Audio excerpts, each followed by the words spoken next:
Vote अधिकार यात्रा जब राहुल गांधी और तेजस्वी यादव ने मिलकर निकाली थी, वो चूंकि कांग्रेस की यात्रा थी, राहुल गांधी की यात्रा थी, तेजस्वी यादव उसके अंदर शामिल हुए थे।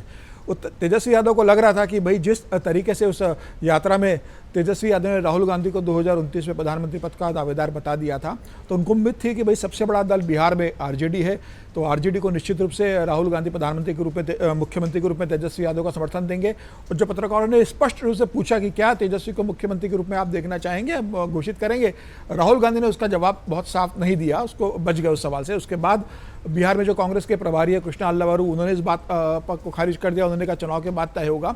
तो तेजस्वी यादव को ये लगा कि भाई जिस तरीके से इस पूरे यात्रा के दौरान कांग्रेस की रैली के रूप में इसको देखा गया है, तो अब जो असली मुद्दे उसको लेकर यात्रा की जाए और कांग्रेस को भी ये संदेश देने की कोशिश की जाए कि भाई बिहार का सबसे बड़ा नेता तेजस्वी यादव और महागठबंधन के भी नेता वही है और वही मुख्यमंत्री बनेंगे। आप घोषित नहीं करोगे तो मैं यात्रा के द्वारा अपने आप को घोषित करूंगा। और उन्होंने जब यात्रा शुरू की उसके पहले उन्होंने यह भी जिक्र कहा कि 243 सीटों पर तेजस्वी यादव चुनाव लड़ रहे हैं, इसका मतलब बहुत स्पष्ट है कि भाई मैं मुख्यमंत्री के रूप में दावेदार रहूंगा। उसके बाद उन्होंने 2 मौके पर स्पष्ट बोला कि भाई मुख्यमंत्री मैं ही बनने वाला हूं। तो निश्चित रूप से ये दोनों के बीच में कांग्रेस उन्हें मुख्यमंत्री के रूप में फिलहाल घोषित नहीं करना चाहते। हालांकि ये सही है कि महागठबंधन की सरकार आएगी तो तेजस्वी ही मुख्यमंत्री होंगे, कोई दूसरा विकल्प नहीं है, क्योंकि कांग्रेस इतनी बड़ी शक्ति बनकर उभरेगी नहीं कि अपना मुख्यमंत्री बना ले। अब इसके पीछे कांग्रेस की रणनीति ये होगी कि पहले सीटों का डिस्ट्रीब्यूशन हो जाए। कांग्रेस यह चाहती होगी कि भाई उप मुख्यमंत्री के रूप में सहमति दे तेजस्वी यादव को। अगर मुख्यमंत्री बनाते हैं तो तेजस्वी यादव यह कहे कि उप मुख्यमंत्री कांग्रेस का होगा, तो कांग्रेस अपने उप मुख्यमंत्री के नाम पर सहमति चाहती होगी। सीटों को लेकर जिस तरीके से खींचतान चल रही कि कांग्रेस, अब खबर आ रही कि 76 सीट कांग्रेस मांग रही है। अभी जो उनकी चुनाव समिति की बैठक हुई थी कि 76 उन्होंने फाइनल किए और 17 सीटों पर उन्होंने अपने उम्मीदवार भी फाइनल कर दिए, जबकि आरजेडी उन्हें 55 से ज़्यादा सीटें देने को तैयार नहीं है। तो सीटों को लेकर अभी किसी तरह की सहमति नहीं बनी है, तो खींचतान चल रही है अभी गठबंधन के अंदर। पहले सीटों का अगर डिस्ट्रीब्यूशन होगा उसके बाद कांग्रेस ये तय करेगी। मुझे लग रहा है कि जिस तरीके से राहुल गांधी का जवाब आया है कांग्रेस उसी लकीर पर चलेगी और फिलहाल मुख्यमंत्री को के नाम पर सहमति नहीं बनी।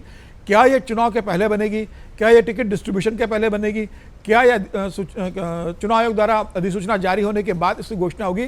मुझे लगता है कि फिलहाल कांग्रेस तेजस्वी यादव के नाम पर सहमत नहीं है। सीटों का डिस्ट्रीब्यूशन अगर कांग्रेस के हिसाब से होगा और कांग्रेस जो कह रही है कि हमारा उप मुख्यमंत्री बनाया जाए, वो जब सहमति होगी तो तमाम कॉमन मिनिमम एजेंडा बनेगा, घोषणा पत्र किस हिसाब से बनेगा, उसके बाद हो सकता है कि चुनाव के कुछ दिन पहले घोषणा कर दी जाए। लेकिन कांग्रेस बचेगी, क्योंकि जिस तरीके से अफवाह समीकरण की जो यादव कम्युनिटी की गुंडागर्दी तेजस्वी के आने के बाद जो रहती रही, और जो ईबीसी और जो बैकवर्ड क्लास और जो बहुत गरीब तबका इस यादववाद से डरकर बीजेपी और नीतीश का जुड़ा रहा, कांग्रेस का मुख्य फोकस अब वो इसी ईबीसी और बैकवर्ड क्लास पर। इसलिए कांग्रेस ने राजेश राम दलित को अपना प्रदेश अध्यक्ष बनाया था। तो कांग्रेस अपना वोट बैंक को ध्यान में रखकर चल रही है। कांग्रेस नहीं चाहती कि तेजस्वी को मुख्यमंत्री बनाते ही हमारा वोट बैंक छिड़के। हालांकि वो सब जानते हैं कि तेजस्वी मुख्यमंत्री होंगे, लेकिन अभी सीटों के उहापोह चल रही है, सहमति नहीं बन पाई है। तो अभी तेजस्वी और राहुल के बीच में भी सहमति नहीं बन पाई। कहा जा रहा है कि प्रियंका गांधी अब इस मामले में मध्यस्थता की भूमिका निभाएगी।